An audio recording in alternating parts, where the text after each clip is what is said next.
Assalamualaikum and good day. My name is Junamia Pidimakaling and I'm going to talk about the Kolibugan tribe. So what is Kolibugan tribe?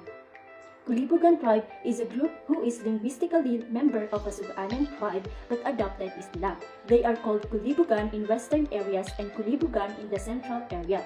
And the term Kolibugan is a Sama word which means breed or half-breed. Today, the term Kolibugan is applied to all the Subanen who moved to coastal areas and intermarried with the Muslims and finally embraced Islam. The Kolibugan resulted from the intermingling of the indigenous Subanen populations with the Muslim populations in the coastal areas of Zamboanga. The population is concentrated along the western side of the provinces of both northern, about 6,495, and southern Zamboanga, about 3,270, and a national count of over 11,000. Their language is similar to Cebuanan, specifically the Western Cebuano, with some grammatical differences, and speak a language which is a mixture of Kolibugan and Moro. Their houses are built along hillsides and ridges to easily overlook family fields. Their characteristics is Islamized people of the Subanen tribe, and culture has been altered by the intermarriage for their Muslim neighbors and other groups for years. Their social and political organization is limited to clan orientation, less political inclination, very little political organization, and chief or headman acts as a judge or defender. Their livelihood is farming, which cultivates upland rice, corn, and other root crops. Also, they usually fish in coastal trade. Their marriage is similar to that of other tribes through parental arrangement, dowry, feasting, and rice rituals. Intermarriages with its surrounding tribes, especially the Sama and Taosu. Their clothing ranges from loin clothes to modern-style clothes depending upon the degree influenced by the outside culture. Musical instruments is agong, durugan, and kulintang. The agong is a single brass gong, and a durugan is a hollowed log which is beaten like a drum, and kulintang is a set of 8 small brass gongs of graduated sizes. Their festival is Pasungko Festival, a festival to safeguard their cultural treasures, promote awareness, and to show pride of their unique heritage. Their visual arts and crafts are pottery. Unlike the glazed imported jars in some households, their indigenous earthenware are simpler in execution and design. Every household has at least one woman who is knowledgeable in the art of pottery and who turns out jars as required by domestic needs. Also, basket making. Several types of baskets may be found in their typical house, and the women shape round basket from materials of different colors such as the nito vine, split rattan, bamboo, and sometimes wood or tree bark. Cloth weaving, it is basically similar to the style of the neighboring Muslim region. The weaving loom is set up inside the house. Cotton thread spun from the cotton by women using the distaff crafted by a man, and abaca fiber are commonly used. Rituals and dances. Sutin is an all-male dance dramatizing the strength and stoic character of their maid. Yuwatahan is a dance performed by women before they set out of work in day's wedding. And in this dance, they supplicate the Diwata for a bountiful harvest. In Lapal, it is a dance as a form of communication with the Diwata. In the Balae is a dance performed by a young woman looking for a husband.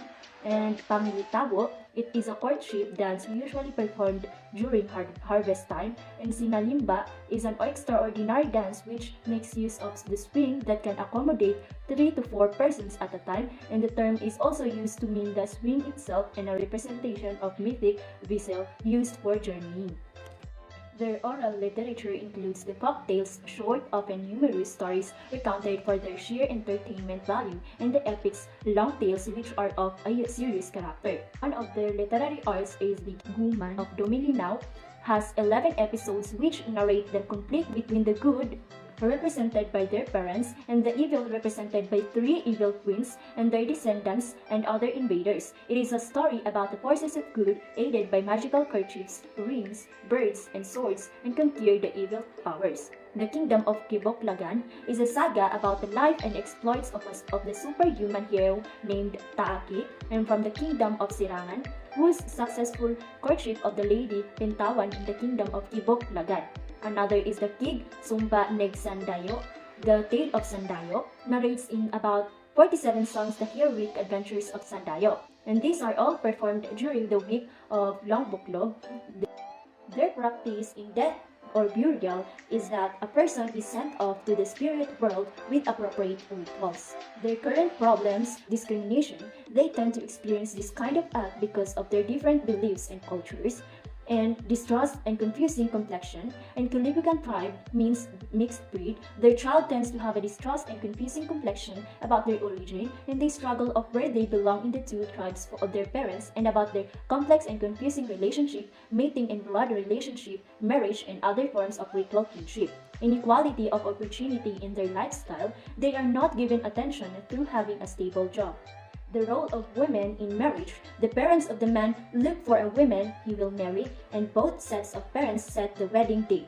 The polygamy and polyandry are practiced, but separation is not allowed, nor is marrying nearest relatives. When a couple wants to have only one or two children, the wife, after giving birth, eats an herb called banayan. For birth spacing, she eats 2 herbs, and if no more children are desired, she eats more. Another type of birth is practiced by the midwife, who manipulates the women after delivery. Various methods are practiced for determining a child's sex, and a pregnant woman must abide by many regulations, including placing a piece of wood across her path before going in a doorway. It is considered a blessing to have more daughters than sons because the father will be able to recover the dowry he paid for his wife.